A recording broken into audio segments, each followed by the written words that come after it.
Madame, Monsieur, amis de la poésie goulayante et des produits de terroir, bonsoir. Ou bonjour, selon votre position géographique. J'ai le plaisir de vous présenter aujourd'hui, puisqu'à l'instant où j'enregistre ce message, un jour quelque peu brumeux et belge s'est levé, la grande droguerie poétique dont je suis le fondateur et président-directeur généreux. Ce grand magasin imaginaire, ou petite boutique improbable pour gens curieux, rassemble bien évidemment des produits qui n'existent pas, quoique. Le propre de l'être humain n'est-il pas de rendre réelles les fictions qu'il crée? J'en connais qui ont bien réussi. Mais gardons le fil et précisons immédiatement la non-rentabilité de la démarche qui s'oppose justement à la pensée unique qui envahit notre monde et qui voudrait que tout soit monnayable. La grande droguerie poétique, madame, monsieur, n'a pas de prix et ne vous demande pas d'argent. Tout don généreux est cependant bienvenu. Mais fichtre diable, la vraie vie est ailleurs, dans l'air, dans l'eau, le sel et les jeux de langage qui nourrissent notre imaginaire sans limite. Ne nous énervons pas et précisons encore fort concrètement que la grande droguerie poétique s'expose et voyage désormais grâce à son laboratoire mobile et notre camionnette joliment décorée d'images croquignolettes qui aident au repérage de sa présence espérée.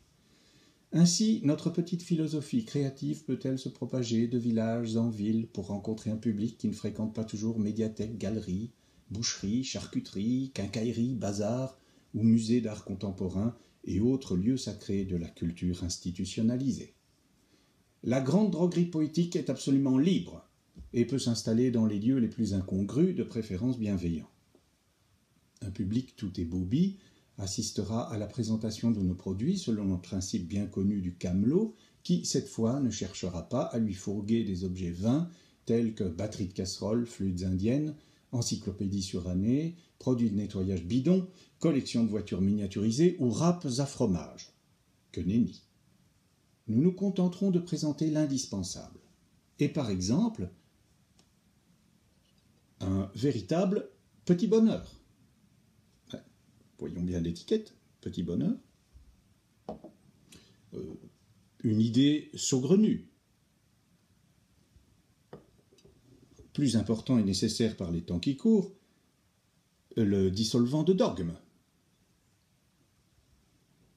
Encore plus nécessaire, le désodorisant de pensée nauséabonde, qui est présenté dans son joli flacon avec ce petit poussoir extrêmement pratique.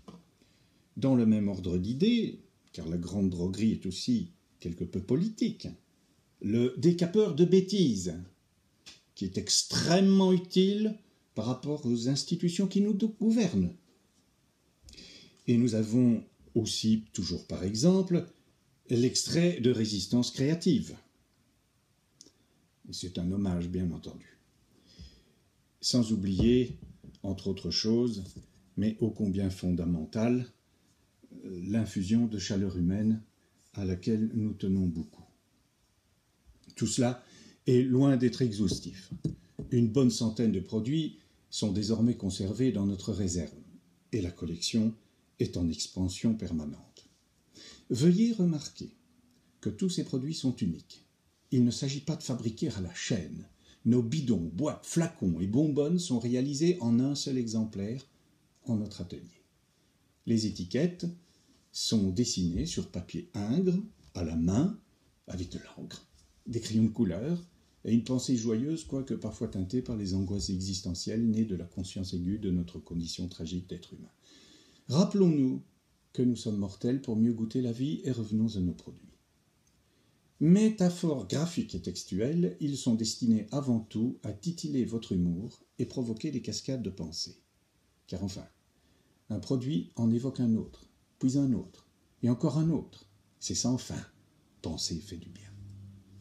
Et sans vouloir pousser le bouchon trop loin, ni sans se faire d'illusions quant à la réussite de nos utopies, nous oserons prétendre mettre en route une révolution douce. Que la culture sorte de ses temples d'initiés, que chacun puisse s'en nourrir et se l'approprier, que la politique soit poétique, et que les démagogues ou les élites aillent se rhabiller. Il n'y aura jamais assez de culture partagée. En route donc, pour cette trépidante aventure, et rendez-vous lors d'un prochain passage de la grande droguerie poétique dans votre ville, village, hameau ou lieu dit. Venez découvrir notre bazar joyeux, philosophique, politique, graphique et poétique. Si notre magasin imaginaire ne vend rien, il peut tout. La grande droguerie poétique est libre. Elle vous attend comme vous l'attendiez. Madame, monsieur, bonsoir. Merci pour votre attention bienveillante et pour l'éveil de votre sourire.